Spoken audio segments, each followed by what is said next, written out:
People actually should be more prone to sneezing during our sleep, as the mucous membranes swell when we lie down.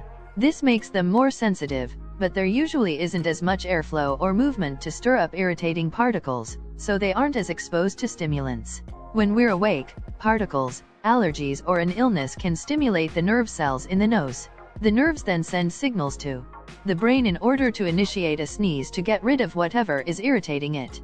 But during rapid eye movement, REM, sleep, certain neurotransmitters shut down. This state is known as REM apnea. This means that the motor neurons are not being stimulated, so they aren't sending these signals to the brain.